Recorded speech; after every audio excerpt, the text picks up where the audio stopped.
Welcome to Tech Talk on a Tuesday, where Corey and Jimmy are joined by superstar Chris Tuttle on voice only to have another Uplift World Live AMA. How are you guys? Good. We just got done with Nefty. He was dropping bombs. Right.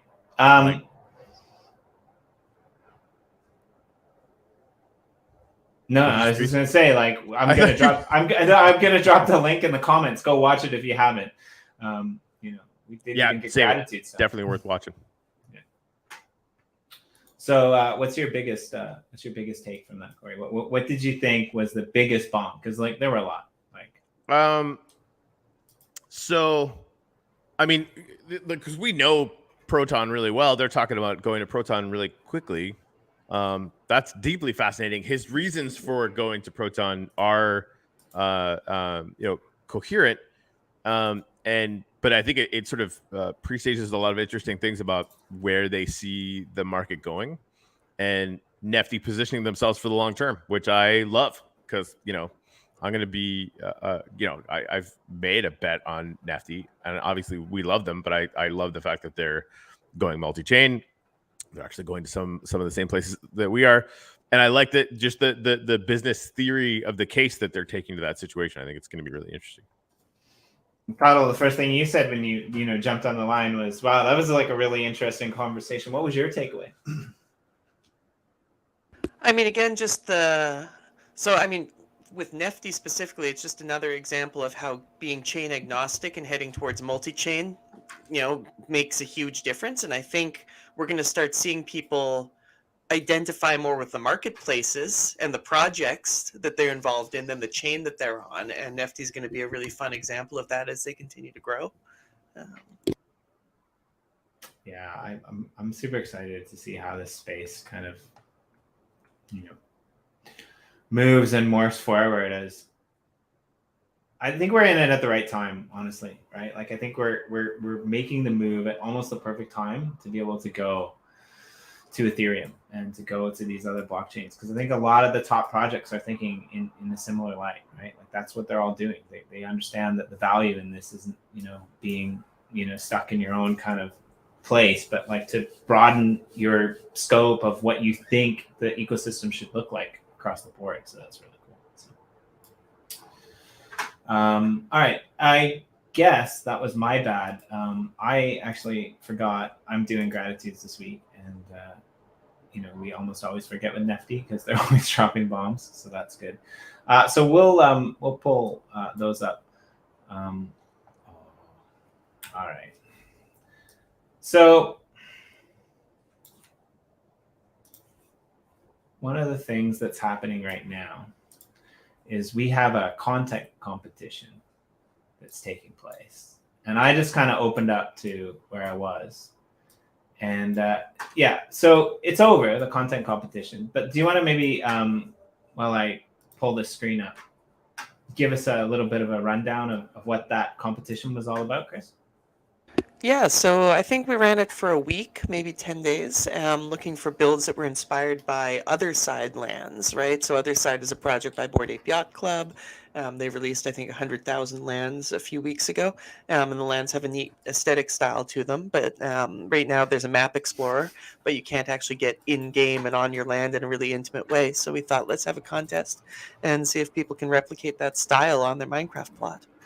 I mean, and like this is just one of the plots, and like this is I think by Miss Fuchsia, and I mean, it's well so done. Good. Like it's just like this little plot of the land. So I'm putting together some posts of some of the contestants, but they're really good. I'll probably be dropping them out in 4 or 5 posts or 5 or 6 posts over the next day or two. So. Definitely go and like look at these yourself if you can before you vote, because this is just really cool. I mean, the color palettes, and like you said, like it's a very interesting style with colors and builds and things like that, and they're all just super good. So yeah, let's go to someone.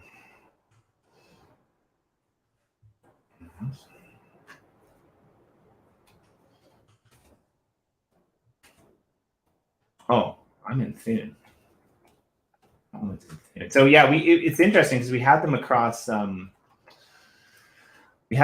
multiple plots. Sorry, across multiple servers. Dune, Gratitude, Uplift. Here's another one. Oh man, this one's great too. And this one is actually the demolition area. Hey Jimmy, can you hit F1? Yep. Sorry. This one's actually the demolition area for NFT Army. The one that they blew up and they built that giant soldier below. And this is what's sitting on top of the crater. Oh, that's awesome. Yeah, it's really good. So yeah, if we go out here, you'll be able to see it. But yeah, that's all sitting above this. Awesome. That whole build is awesome. Yeah, this whole build is awesome. So. You know, I think really cool. TC was saying Quadrell had was helping out with this, and he's actually helping me get the Meta Art Club's tower in Ethereum set up, which is awesome. That's very cool. All right, well, let's dive into that because I'm obviously way off in the middle of nowhere. I gotta find my way back to where we're gonna put up gratitudes. So let's dive in a little bit to the AMA. Now, there has been a bunch of questions that have been answered in the channel, so we might jump over some of them, especially if they've already been talked about. But if there's anything you guys want to say before we dive into the actual AMA questions, maybe some general questions that have been floating around in the community, maybe we can start off with those. Yeah, we might as well just dig into the questions. I mean, the biggest pieces of news is the DoW token is real and is going out to team and a couple of strategic partners, and of course we're going to be prepping to have that available for everybody. If I'm not mistaken, after June 1st, Chris. You're muted. Yeah, I think June 2nd was the plan. Okay. There was 30 days after the first to reserve your token before we head to the next stage. And yeah, there's no reason not to do it as close to that as possible. So Cool. Yeah, Jimmy, why don't we just dig in? Okay, I'm just trying to find out where we last left off.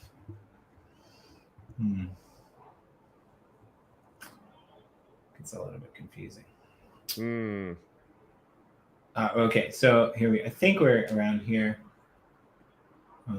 If I miss your question, just hit me up in the comments and I'll go back. So I think the 7 started out with a bunch of questions. So question 1, can you provide some more detail as to how the DAO will work in conjunction with committees?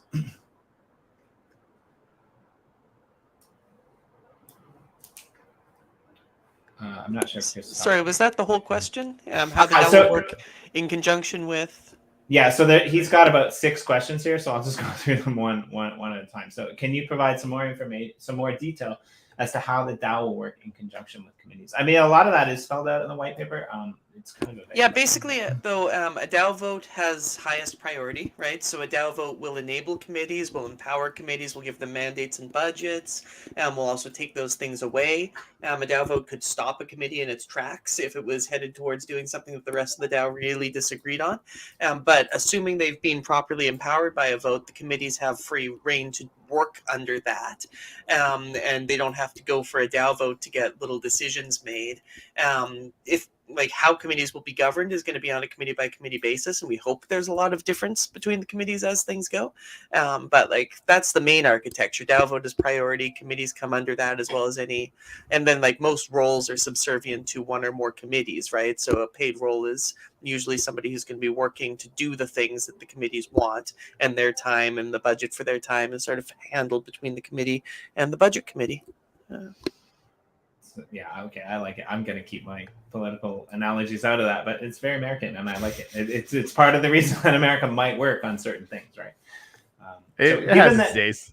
Right, yeah. Given that anyone, so question 2, given that anyone is able to submit a proposal, how do we ensure that A, proposals are fit for purpose, FAQ guidelines, minimum standards, templates, B, proposals are not duplicated, review process by committee before posting, and C, the number of proposals are not onerous. This may surprise you, but many people already have their own view on how the uplift should work. I mean, are we surprised? If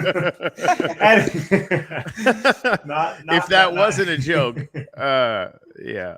No, that energy is the whole. It's all the marbles, right? It's ultimately the reason why, I think doing a DAO makes so much sense is because there are so many people that are engaged that have strong ideas, strong feelings about them, and are connected with the vision of where this could go, right? Like that energy is the lightning we're trying to capture in a bottle with the DAO, and I think we're going to be able to do that. But yeah, Chris, you want to maybe kind of talk about how that stuff is going to get so managed? I can go through them again because it was kind of long. So first up, how do we ensure that proposals are fit for purpose? Yeah, and so it is sort of all linked. Like there's going to be a hopper basically of proposals that have not yet reached that quorum threshold to go through to a full vote. And there may well be duplicates in there. There may well be stuff that needs to be consolidated or stuff that's over ambitious or stuff that's impossible or votes that are like, let's just have the team give the rest of the DAO all of their personal cash. Like, there are things in there that, just because it has entered voting even if it's past voting doesn't mean it's something that's definitely going to be implemented, because you have to have legal and budgetary checks and the committees have to be able to do this work.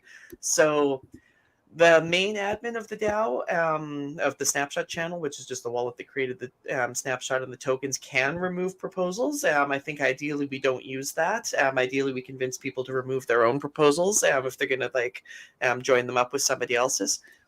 If a proposal does pass through, gets the 15% quorum, goes to vote, gets a yes vote, but it's incomplete or it's like overambitious or it's illegal or something like that, the relevant committees will have a chance to pass these proposals back to the DAO for another vote, right? They can't just say no to this, but there will be an opportunity for the relevant committees to refine the proposal, put it back up again, and see how things go in a more rational light. This is going to be an area of tension, right? Like, it's one of those areas where, people could, hostilely create thousands of proposals, right? And we might have to figure out a system where we start to remove things. I don't have to give ideas. I think people are pretty smart in this area, and that includes with ways to make it annoying. But like, again, that's why we've got the committees and the DAO vote and why we've got different thresholds on the vote. So we could have a DAO vote that says, look, we're no longer listening to proposals from this wallet address, right? And if it passes through, then we can feel comfortable removing those proposals if they're, just based in harassment. But like, yeah, it's going to be complicated for sure and fun. So if there, I guess is my question, and I'm assuming that the answer to this is yes, but if there's like a proven case of somebody just submitting spam proposals, is there a way or a functionality where the DAO could just say, look, you're not allowed to propose anymore and block any further proposals into that? Yeah, absolutely. A full DAO vote could include that level of removal from community privileges, right? Like it could kick people off committees. It could remove people's abilities to do proposals based on wallet addresses. There's things that we could look at. But again, that would have to be a full DAO vote. That's not something Rules and Bans is just going to have access to, right? And you would never lose your DAO tokens. You would just be restricted. Correct. You'd still be able to sell those DAO tokens on, right? It'd be very similar to what happens in the Uplift if you're caught auto farming and you get banned. You still own the NFTs. You just have to go through a process to get yourself unbanned. Except, like you said, it's a higher order thing. It's not just a simple committee that's doing it. So question 3, given that Upliftium is the main reward and in-game currency, should there be an internal market committee, central bank, Fed, if you will? I think Corey might have some ideas from this too. No, go ahead, Chris. No, I'm torn on this one too, right? So like right now our Upliftium emission rates have been pretty simple, right? Like the in-game Upliftium is distributed through our reward system, and that's the same amount of Upliftium as goes out each week through miners. I think the rewards committee will do a lot of tweaking on that and may even propose increases that are asymmetrical on one side or the other. They may carve out chunks of Upliftium that they want to go towards, say quests or like specific rewards that, like groups like the Grand Exchange could give out. There's other ways we could do things than just the existing system. I think it would have to go to a full DAO vote to increase the overall amount of emission, right? The rewards committee can play with the numbers, but I think a DAO vote is going to be required to change the amount of emission. And then every committee is going to be responsible for finding sinks for Upliftium. So doing everything that they can to find ways for people to burn it or use it or blend it into, value that is, directly related to the uplift. That's a major responsibility, I think, of all the committees. As far as prices, I think we want to stay as far away from that as conceivably possible. Like, item sinks, right? Like we can talk about reward system using, item sacrifices as ways to reduce items that are in huge amounts. And like, there's ways we can play with that. But I don't think we should be mandating prices or suggesting prices or even trying to like internally maintain a list of prices, because that, stifles things. And the in-game economy is definitely a player-to-player thing. Yeah, and like even now, sometimes we have trouble figuring out what to do with services and things like that. So that's kind of interesting to be able to involve more people in that. I think that's the best part about the DAO is you get more voices and allow more people to have a say, which is kind of nice. It's scary at the same time, but it is also kind of nice. So, question 4. Zestra really likes this one. It's not her question, but she's curious to know as well. Will the CK governance structure change under the DAO? So, I think it should. This is one of those ones where it's really nice that the CK is giving us the space as well to get through all of this and get into a DAO. There's no special DAO token allocation for the CK7, right? Or for CK itself. They've been earning Upliftium through awards and a bunch of other ways, but we haven't allocated specific tokens for them. But using the CK7 as a prototype of how world DAOs are going to eventually look seems to be smart and a win-win for both sides. And I would like the CK7 to be, and CK itself to be a lot more involved in our governance. I'm not sure if that manifests as, say, a committee that is just for that world that sits there where they can, have right of first refusal on various changes or how it would look. We haven't had the time to get into it, but like, I think it should. Right? Yeah, it should be more the focused. whole. Yeah, the CK7 has the basic idea behind it is that it was always supposed to be a test bed for self-governance for the worlds, right? And obviously, like survival comes first, and so that's what we're focused on. But I think it makes sense for them to do that, and I would imagine they'd be amenable to it, right? So the whole point is to empower them to do as much for themselves as they possibly can, which has kind of always been the point.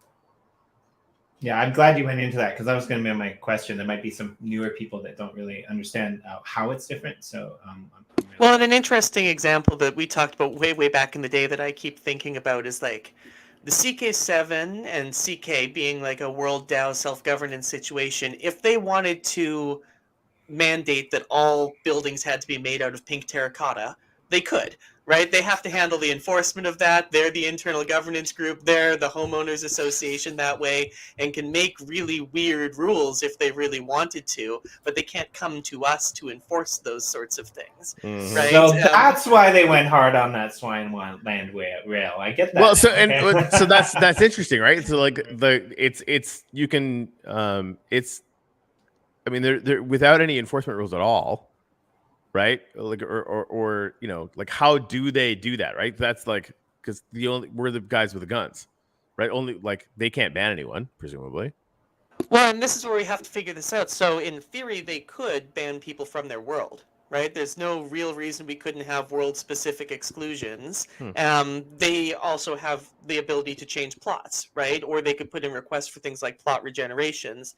And I think this is the sort of thing where like, as future world DAOs interact with the main DAO, there will have to be that expectation they're not overly burdensome on the main DAO's resources. But if we can provide tools to make this fairly straightforward, the world DAO should have a fairly high degree of ability to govern through these things and to actually make big changes, like maybe even excluding people.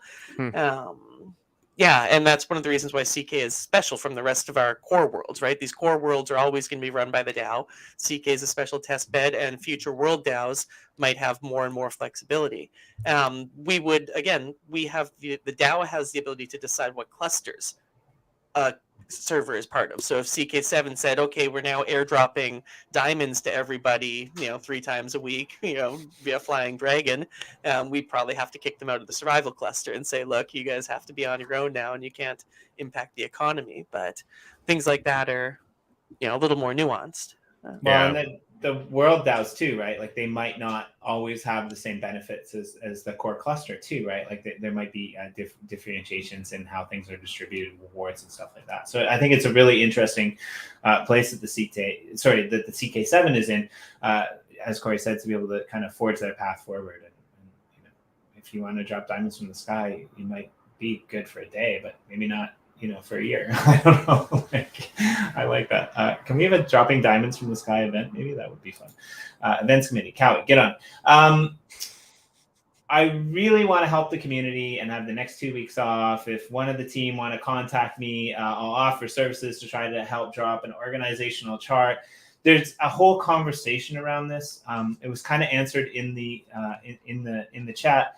Obviously, I think Sadisty came in and she said, look, if you're not looking for a compensation, you're just doing it as part of the community, then you're more than free to go ahead and show us what you see and put it out there. And I thought that was a really good answer. I mean, anyone out there that is part of the community, I think in the Discord, we're always really open to talking to you and communicating with you. And, we're always open to hearing a lot of your ideas for the most part, as long as you present them in a nice Well, and more than that, like sort of completed things, right? Like, don't think of things like this as you have to consult with the team to get every detail proper in order to make the perfect final proscriptive document of how governance works.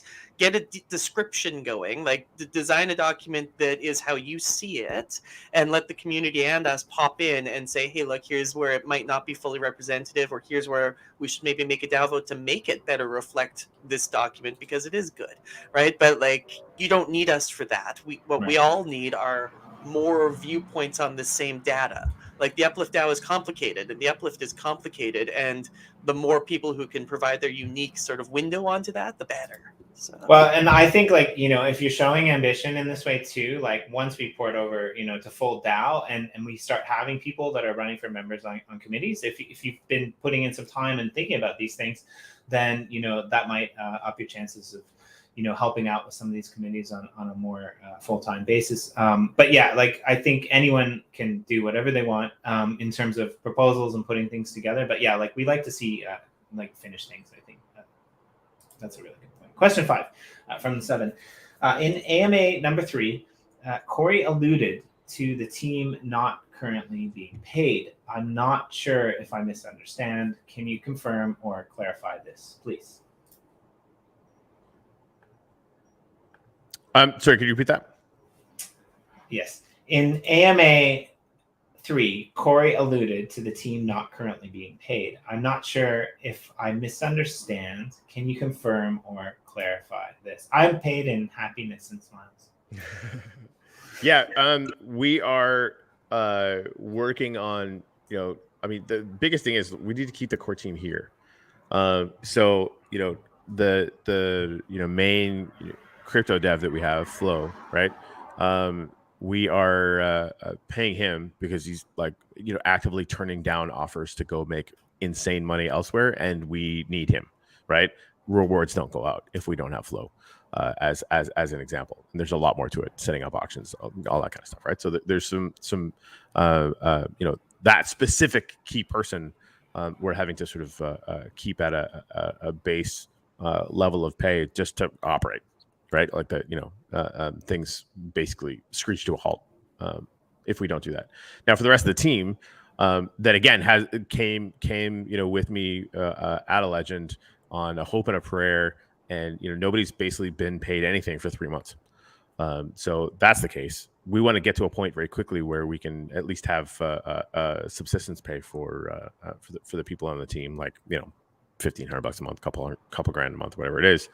And then, we're defining, rules for ourselves, and, we'll end up voting on actual positions as we go forward and build up some runway or whatever, right? So all this stuff is going to be transparent.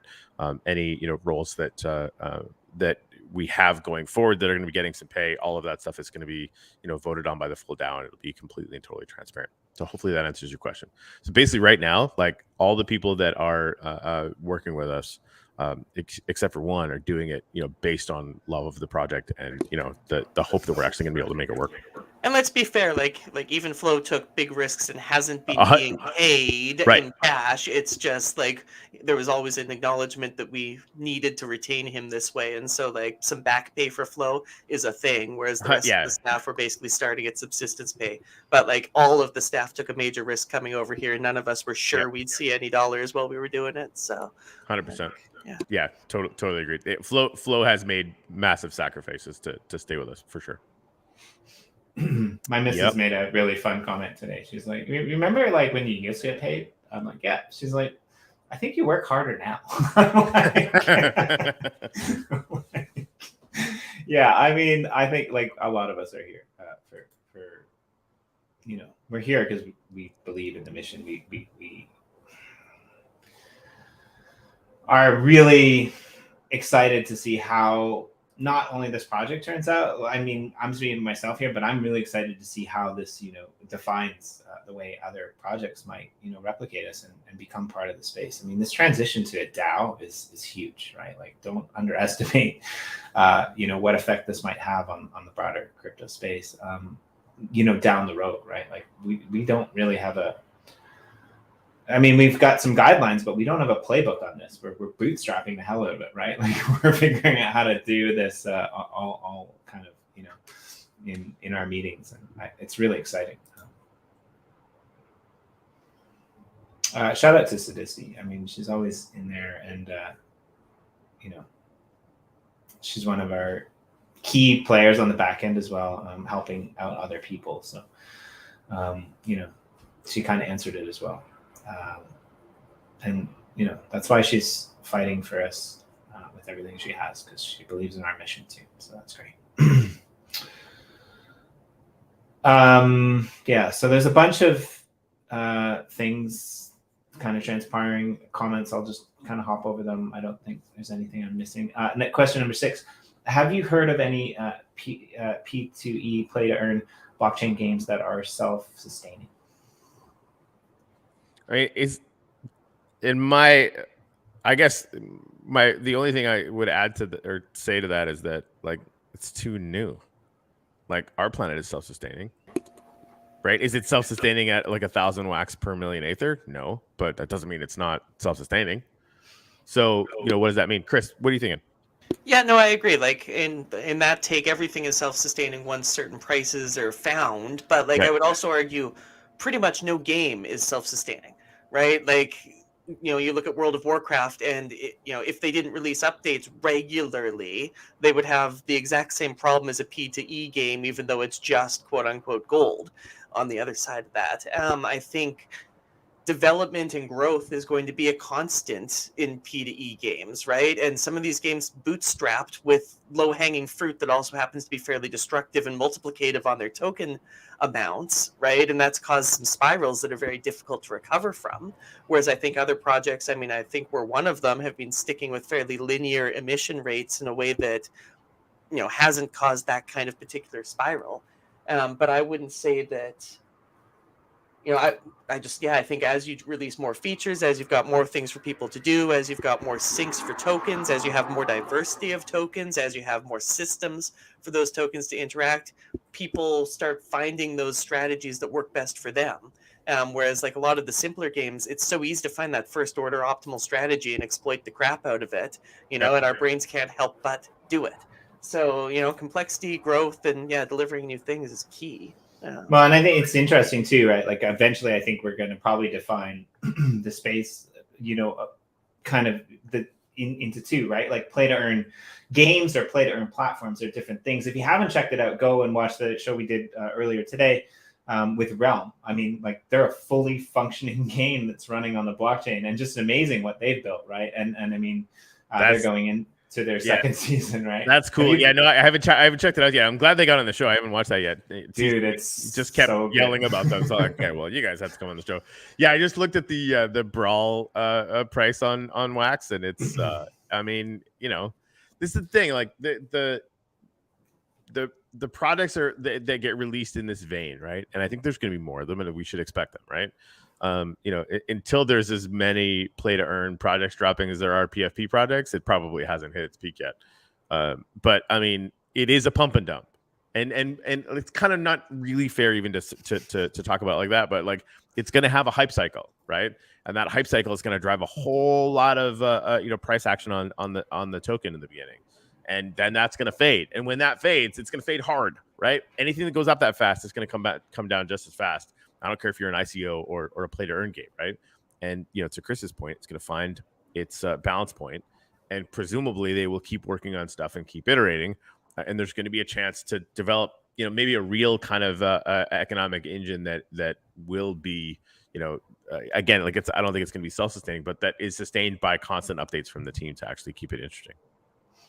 And if you feel like we're getting a little bit heavy and you need a break, go back to the Nifty Block show around 47 minutes, and this is the second part of that. Yeah, Juan Fired Up is my new favorite thing. That's like, dang. That was great. Yeah. Question 7. Aside from sales, how does the Uplift earn revenue? I'm aware of some staking. Our Planet Aether for uplifted lands and secondary market sales, but not sure what this is. So how do we, as the Uplift, earn revenue? So I mean, revenue in the near term, right? There's a reason why we're going to Ethereum. You know, we can bootstrap some worlds, and again, like the process is to create a ridiculous amount of demand from new attached communities to basically, you know, sell into, right? And we're creating a product and a network that is going to have some really awesome sort of, I think, inherent value. So that obviously, right, like releasing new worlds. But a lot of what we're going to be doing with you know, with event servers, with, you know, play to earn integration for other games, and for, you know, we've actually got mapped out like a subscription service that's going to sort of make the you know, our Upliftium ecosystem and sort of ranking you know, a lot more interesting. And so that I think would be my kind of long-term focus for you know, tapping into really what is making games like Fortnite so outrageously successful long-term, is, you know, having you know, a subscription model where people can enhance their player experience and you know, run in seasons end, right? We're gonna be taking lessons from I mean, the biggest games in the space, and then on the other side, it's the you know, the PvP or the events, like the e-gaming stuff is responsible for the vast majority of the rest of the revenue on the biggest games in the world. So that'll be, you know, another thing that we'll be looking at. And then constantly go ahead, Chris. Oh yeah, no, I mean, what Corey said, I would just add, for me, secondary revenue or secondary market revenue is super important. And like, my dream is to see the kind of constant secondary market activity that will at least keep the servers running just from that secondary revenue. And I think one of the keys to that is a strong Upliftium token, right? If our in-game economy is good, if there's lots of demand for Upliftium, then there's lots of demand for land and for miners and for the rest of our ecosystem. If we're touting our galleries, if we're getting good exposure out there, then things like postcards or other, you know, more art-based NFTs are probably going to be really successful too. And people are going to want to trade those around on the secondary. So I think that's key. Like, primary is how we're going to get our runway, and how revenue sharing is going to, you know, be a big impact, because like a primary sale is always going to be a nice big chunk of revenue all at once, but secondary market stuff is what's going to keep us going. And then the other one, like land, events, you know, NFTs, events, and then partnerships, right? Like right now, our partners we're working to find partners for these seasons, and they're including some tokens. I think eventually that's a service that we should be charging for, right? That eventually the DAO will be keeping a portion of tokens or asking for a fee in, you know, crypto, in order for a partner to come through, advertise with us, and do a big drop of their token out to our community. Of course, we have to show them that the community has that, you know, value proposition, but I think it's going to be something that could net us significant revenue down the line as well, and be a win-win-win, because the whole community then benefits. They get exposure to these new projects and they get a token, and that new project gets all the new influx of people and gets people doing some specific builds or posters or image installs for them. So yeah, sponsorships are really interesting, right? Because essentially you're plugging all of the people in the Uplift into whatever that token is standing for, right? Whether it's another platform, whether it's another game, whether it's another use case, right? And so it's a massive catch, I think, if we can get to that level, which is really cool. So there's some things in here regarding Upliftium burning for DoW token drops, but honestly, I think we can kind of skip over this because we kind of went through that and kind of talked about that quite thoroughly for the white paper and in the public channels and on Monday Morning and Chill and stuff like that. There's also some questions in here about taxes. Are you being taxed on your in-game earnings? Are you being taxed on these token drops? I think it has a lot to do with the country that you live in. It really depends on where you're located and what their rules and regulations are, right? Like, I mean, for example, if you're in Portugal, there's zero tax on crypto transactions, like on crypto gains, right? If you're in America, or if you're in Japan, or if you happen to be in Canada, it's all different. So yeah. Yeah, and like legitimately, we are accountants. We don't have an official opinion. You have to figure that out for yourself. Exactly. All right, so Funko Coffee. I'm really excited about the Playboy Rabbitars gallery I'm putting up. I was discussing it on the Playboy Discord, and people want to see it. I copied the Uplift World startup page for them, but they are ETH based. Is there something planned for when you drop the DoW tokens on ETH to also allow the DoW holders access? That way, some of these people can buy a DoW token, extra demand, supporting price, and look around before hopefully participating. I want to start with this. No, Chris has to take this because Chris handled this before any of us started thinking about it. Yeah, fair enough. But I just want to say right now, before we're at DoW, I'm working on putting together articles to, get people set up with wax-based wallets and stuff like that. So if you have any of these, reach out to me and we'll get those articles up until we're fully functional. We want to put that content out as quickly as we can. So if any platforms that you're interested in, get to me and we'll get those articles up. Now, Chris, where are we headed? Totally. No, just with the DoW token, like, I'm not going to take credit for this. This was you, Funko Coffee. Like, you posted this question and instantly... Oh, even better. That's awesome. Yeah, instantly it was like, this is a no-brainer idea. We can track DoW token holders just as easily as NFT holders on Ethereum. So, yes, I think our tentative number here is just 100. I don't remember if we changed it to 1,000. I'm pretty sure we kept it low at just 100 DoW tokens. So if you hold 100 DoW tokens, you will be able to get in as if you had a passport to any of our worlds. That's going to start as soon as we're able to read these Ethereum NFTs. So it's probably going to be closer to the auction time. But I'm super duper excited about this one because it's such an easy way to you send somebody 100 DoW tokens and bam, they can just jump right in game. We also have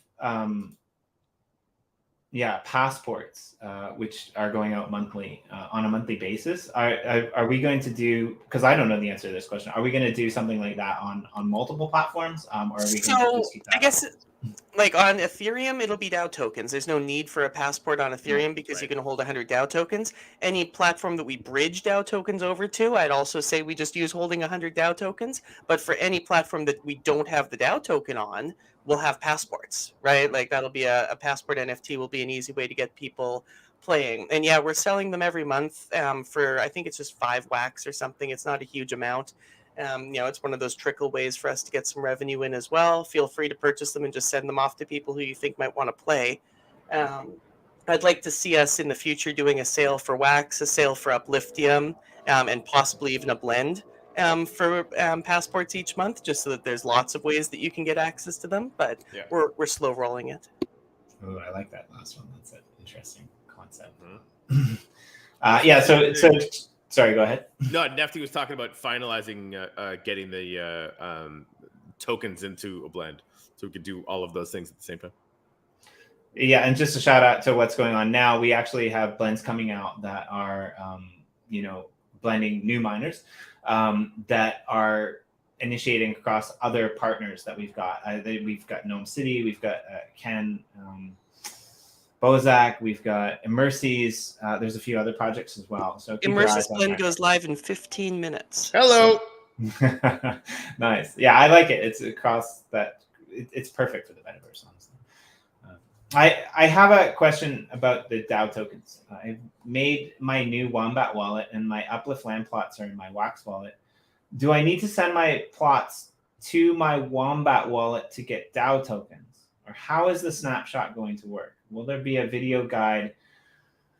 Will there be a video to guide us on the steps we need to take? I know nothing about the Wombat or the DoW, right?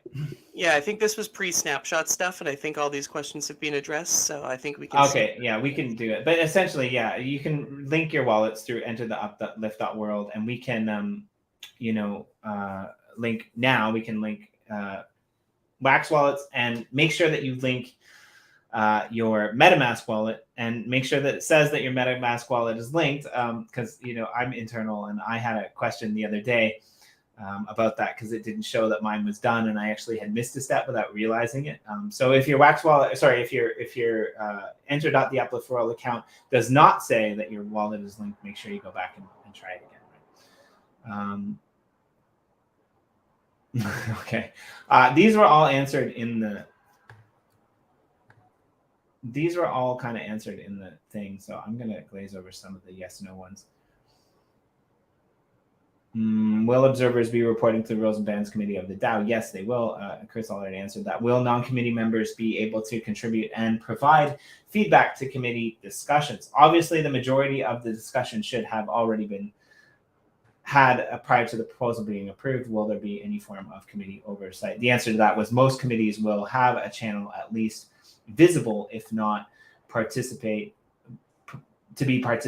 with everyone. Only committee members will be able to vote on polls in that channel. Committees will eventually have a certain amount of freedom and budget, but will always oversight, and a DoW vote could counter anything a committee was doing. We kind of talked about that earlier. DoW votes will also determine the powers and scope of committees. So those questions were already answered. You can see them in the AMA channel.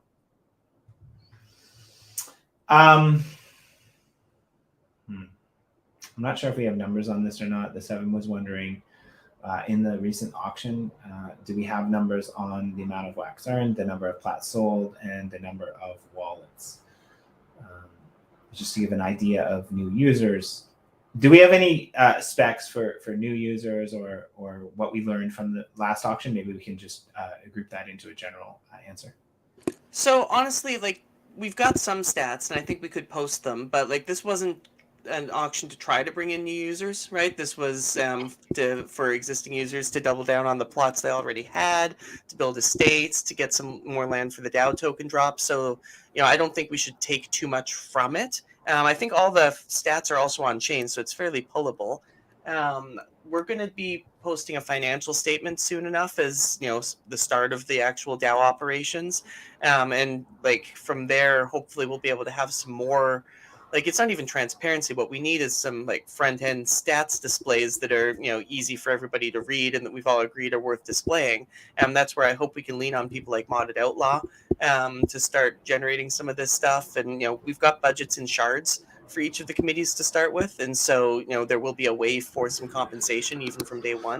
And yeah, these would be cool things to track in more detail. Wrapping my head around the DoW process, once a proposal is submitted on snapchat.org, how will the community members be able to comment on it? I think that we'll probably go into this in quite a bit of detail, just previous to the DoW token distribution, if I'm not mistaken. There might be a few different ideas that we have around it, and it's not always going to be the same depending upon the committee, but I think that the actual voting process will probably be the same. Am I correct in thinking that, Chris? Yeah, so I think what they're saying is discussion, right? Because you can't chat on Snapshot. Right. And so it's a good thought, and maybe for now it would make sense for each proposal to have a committee assigned to it, even if that committee is not the only committee that would be doing the work. It would at least be where that chat would take place. Down the line, we could have a whole new Discord channel pop up for each proposal, especially big ones that require discussion, and maybe we will do that anyway for some breakout ones. But it does just seem like an easy rule of thumb to just say put a committee on that, and that will be the channel in which discussion can take place for now. Again, there's like a lot of questions that, I'll try to glaze over because we're still at the end of April. So I'll go through these next two and then we can comment upon that. I'm interested in the DAO distribution and looking at Genesis World, there are 10,201 land and rail 50 by 50 plots in total. When I look at my land NFT, it is one of 10,440, and of rail NFT, it's one of 3,476, giving a total of 13,916 NFTs. How is this dealt with in the DAO token distribution? So, also, okay, maybe we can do that for sure. Yeah, that collection is not directly related to the map because I think that collection has some on Uplift as well. And so, like DAO token wise, if you have an NFT, you get a share of the DAO tokens for that drop. Period. Across all of the land key or rail key NFTs in our collection, right? So not the Our Planet upgraded ones. And yeah, there's also certain. So our team, not our team, sorry, our official like Uplift holding wallets are all excluded from those drops, right? Like the team members will get them. So anything that isn't sold, right? Uplift services don't get it. Yeah. Right. So that kind of adds into the second question, I think, but I'll read it out just in case I missed something. Also, an owner of 274 50 by 50 plots is projected to receive DAO tokens on 160 keys only. I'm not really sure where that comes from.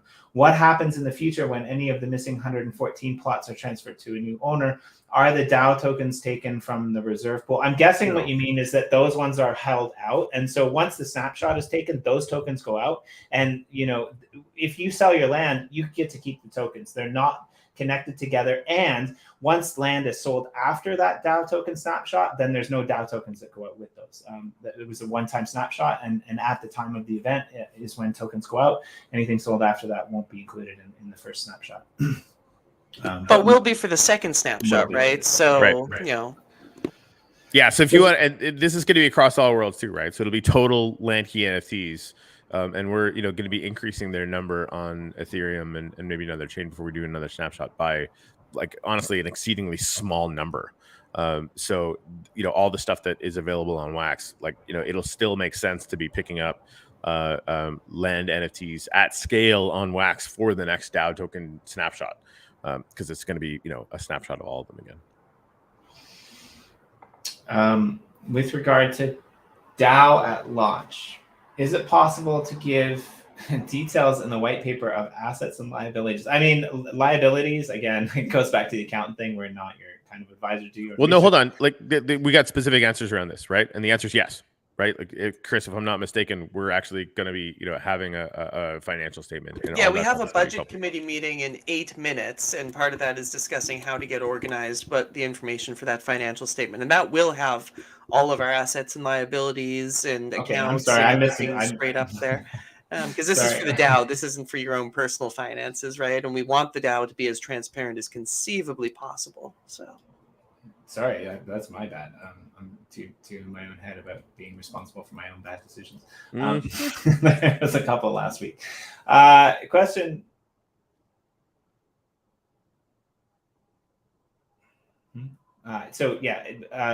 Corey, the DAO belongs to the Uplift world. Not the DAO belongs to the community. It's 100% in our hands. Everything that needed to be signed and finished is done, right? Correct?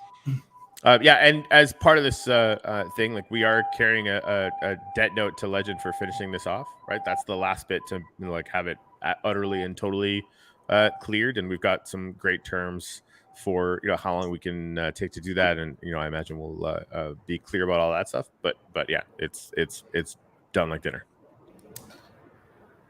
How long will the DAO take to roll out and implement? 20 years. Good answer. Yeah, really good answer. Yeah, we're starting it now, right? Like there is a vote up on Snapshot for the Uplift that is basically a 3-month-long calibration vote where people can just vote to say, yes, my voting is working, I've got tokens. Everything else is going to start coming. But but it's going to grow and develop for years and years and years. Yeah, I mean, we're developing a self-governance constitution. This is not just going to like be magically perfect right off the bat. Anyone that's interested in that can go, buy into something else, and they will be fucking lying to you. And also, like, anytime we say we, like, this is you too. Like, you guys are building this constitution with us, and like, we can't do it alone. Like, we don't want to, and we can't. We need everybody to be involved in this process. So yeah. Well, we can't even keep up. We try. There's one person in this room that maybe can keep up. So yeah, it's not me. Well, I just proved that it wasn't me. So I would like to read. This is a long one, and I don't even know where to begin. I'm trying to paraphrase some of these, but I'm kind of lost. All right, we do have a hard out in 4 minutes. So what can we get to in 4 minutes that can bring the most value? Okay, let's do this one. Regarding Polywire, the white paper notes that DoW will vote after consultations with possible buyers on Matic and side. I'm not sure what this is about exactly. Please bear with me. It suggests that there will only be a few owners. My question is based on this view. Have you had any meetings thus far? Would it make more sense to let buyers decide rather than the DAO, as buyers would be the ones using it? It's what. Well, this is a really simple answer, right? Because like all what we had in the DAO, like it's been our plan to be looking at Polygon and going multi-chain, whatever, right? So I think over the next 90 days, stuff we know we're doing, right? Because we had to basically pre-decide because we have a whole lot of work to get this done. We're going to Ethereum, the DAO's gonna have a confirmation vote on that. Like that, all that stuff is coming. We've also got an amazing opportunity with NewCoin to be doing something there, right? So we're going to be having a vote, to confirm that. Where we go next, honestly, I think is up for like a really good discussion, and should actually be an amazing DAO vote process, right? Like we don't necessarily know where we want to go after that. I think it's going to produce a lot of energy having a really good conversation around it and figuring out where to go. Totally, Chris? Right? It's a spot where like even internally we don't agree, right? And that's exciting, right? And so bringing the full community into this process is only going to make it more complicated but more exciting, and having a DAO token based vote for this process is going to be really refreshing, and like I can't wait to start prioritizing things based on that DAO vote. It's just an unfortunate necessity that we have to push for this ETH development, and that the timing means that we basically have to just get confirmatory votes on it. But honestly, we've spent a lot of time in Discord getting the buy-in from everybody on this, and I think most people are on the same page, so I'm not concerned how the vote's going to play out. But I think like figuring out and getting a process for like, hey, where do we want to go next? And again, like this to me, like it's a really simple equation, right? The second that we have a few months, and we need to vote on the exact numbers on this, so take this with a grain of salt on the exact numbers, right? We want to build up some runway, have that runway in the account, and then we want to start doing revenue sharing. Revenue sharing is going to be 30% of revenue that we bring in. Again, after we have, let's say a few months worth of runway to make sure that we have the bills paid, right? And those numbers are subject to change and get voted on, whatever, right? So, we have the ability to go and get some revenue share. So the real question is, in my mind, right? Where can we go that has the most NFT volume and the most amazing communities that we would want to go and have as neighbors that would automatically totally jive with what we're doing and want to get on board, right? So that we can, move to a different chain, have that different chain go really, really well, sell it instantaneously, and we're all getting revenue share. And then long term, these communities have to be in a situation where they can integrate with how we're playing things, and we can get the NFTs on those chains to start paying dividends on the secondary market, which again like goes into the revenue sharing pool, right? So I look at it as like a pretty sort of mostly around the economics of it and getting to that point where it's like a really viable business decision. But on the same token, like, will they make good neighbors? I think is going to be another interesting thing that we all have to answer together. So actually, we've only got like 10 out of 10. We've only got like 3 or 4 questions. When you said we, did you mean that you have to go, or do both you and Chris have to go? Yeah, we have a budget committee in 2 minutes. 1 minute. Oh, okay. Because maybe we can. So, is there an official name for the DAO? Yeah, the Uplift DAO. Or the DAO Wyoming DAO. The Wyoming DAO LLC is BuildDAO. but that's sort of like a that was the question. What is the official name of what will the official name of the DoW tokens be? Yeah, so the DoW token's different story. So that's the Uplift DoW token. You can actually Google that right now, and it's on Etherscan. Will we need to stake the DoW tokens in order to use them for the full effect? No. With the DoW being ETH blockchain assets, what kind of cold wallets will be the most secure for and easiest to keep track of? Google Ethereum cold wallet. Right, and we can, I think, wrap it up there. That's the majority of the questions. I mean, if you guys have more questions, drop them in the AMA channel, and we can do another one of these, every couple of weeks or whatever. But yeah, it seems like it's been filling up pretty good. So yeah, anytime there's a bunch of them, we'll just keep doing them as necessary for sure. So love you too. Yeah, thanks for joining us. A lot of all stars out there. Brittany, Tiny Miss B, Formula 69, a lot of really cool people. If we happen to miss your questions, tag us. It wasn't intentional. There was a lot of information there. We'll be back here soon because Corey. Well, let's maybe put a marker all the time live these right. Days, Let's put a marker in the AMA channel too. Like this is like we're sort of done up to here. If we didn't get to your question, or if you want to ask again or whatever, just throw it in there, and we'll get to it next time. We'll totally do. Cool. Any departing words from either of two of my favorite people on this planet? Last episode of the Uplifters, minute 47. Right. Just like around minute 47, right? Dude, there's some shard going out. Juan is such a nice guy. Like he's one of the kindest humans I've ever had the privilege to work with in the space. He was dropping bombs, and some of them were the F variety, and I was all there for it. And he's right? Like, but yeah, that whole show that we just did with Nefty was really, really good. They're just like, we're lucky to have them in this space, working with us. It's they're amazing long-term partners forever. We didn't have time for gratitudes because we were so excited, and we were so excited that we weren't letting Juan talk. So mostly me, but yeah. Anyway, later. We'll see you guys next time. Thank you, and goodbye. This whole thing out.